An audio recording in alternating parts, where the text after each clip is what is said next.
Welcome to #ShareAStory. My name is Paul Andrew Goldsmith. I'm an actor and director based in Norfolk, and a very Merry Christmas to you all. Pinocchio by Carlo Collodi. Geppetto, a poor old woodcarver, was making a puppet from a tree branch. "You shall be my little boy," he said to the puppet, "and I shall call you Pinocchio."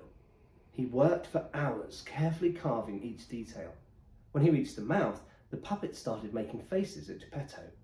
"Stop that, you naughty boy," Geppetto scolded. "Stop that at once." "I won't stop," cried Pinocchio.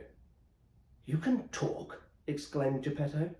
"Of course I can, silly," said the puppet. "You've given me a mouth to talk with." Pinocchio rose to his feet and danced on the tabletop. "Look what I can do," he squealed. "Pinocchio, this is not the time to dance," Geppetto explained. "You must get a good night's rest.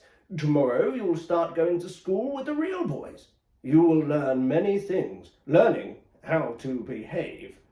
On his way to school the next morning, Pinocchio stopped to see a puppet show. "I can dance and sing better than those puppets, and I don't need strings," boasted Pinocchio. He climbed onto the stage. "Oi, get off my stage!" roared the puppet master. Then he noticed how much the crowd liked Pinocchio. He did not say anything and let Pinocchio stay. "Here, you've earned 5 copper coins," the puppet master told Pinocchio. "Take these coins and go straight home," said the puppet master. Pinocchio put the coins into his sack. He did not go very far before he met a lame fox and a blind cat. Knowing that Pinocchio had money, they pretended to be his friends. "Come with us. We'll teach you how to turn those copper pieces into gold," coaxed the sneaky cat. "We want to help you get rich. Plant your coins under this magic tree. In a few hours, they'll turn to gold," said the fox. "Show me where," said Pinocchio excitedly. The cat and fox pointed to a patch of loose dirt. Pinocchio dug a hole and put the sack in it, marking the spot with a stone. "Splendid!" exclaimed the cat. "Now let's go to the inn for supper." After supper, the fox and cat, who weren't really lame or blind, quickly snuck away and disguised themselves as thieves. They hid by the tree, waiting for Pinocchio to come back and dig up the money. After Pinocchio dug up the coins, they pounced on him. "Give us your money," they ordered. But Pinocchio held the sack between his teeth and resisted to give the sack to them. Again they demanded, "Give us your money!" Pinocchio's guardian fairy, who was dressed all in blue and had blue hair, sent her a dog, Rufus, to chase the fox and cat away. She ordered Rufus to bring Pinocchio back to her castle. "Please sit down," she told Pinocchio. Rufus kept one eye open to watch what was going on. "Why didn't you go to school today?" she asked Pinocchio in a sweet voice. I did," answered Pinocchio. Just then his nose shot out like a tree branch. "What's happening to my nose?" he cried. "Every time you tell a lie, your nose will grow. When you tell the truth, it will shrink," said the blue fairy. "Pinocchio, you can only become a real boy if you learn how to be brave, honest, and generous." The blue fairy told Pinocchio to go home and not to stop for any reason. Pinocchio tried to remember what the blue fairy told him. On the way home, he met some boys. "Come with us," said the boys. "We know a wonderful place filled with games, giant cakes, pretty candies, and circuses."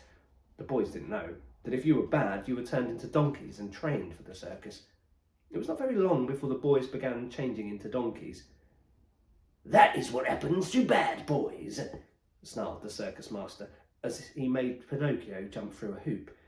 Pinocchio could only grow a donkey's ears, feet, and tail because he was made of wood. The circus master couldn't sell him to any circus.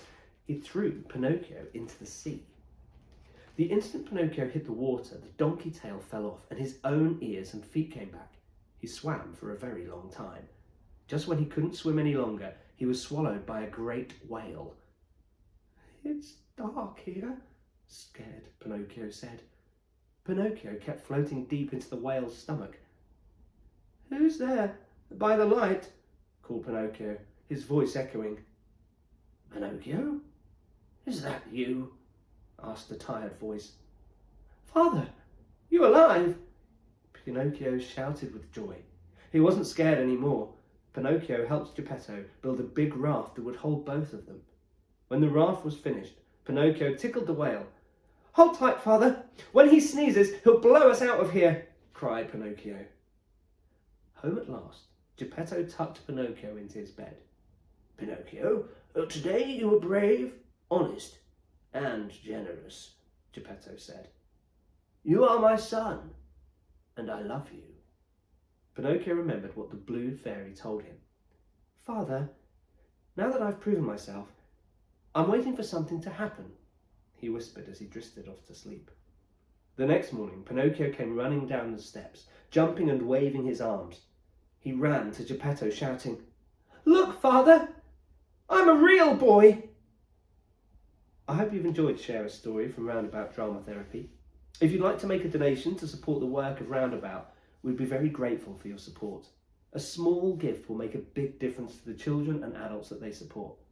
Thank you all so much, and have a very Merry Christmas.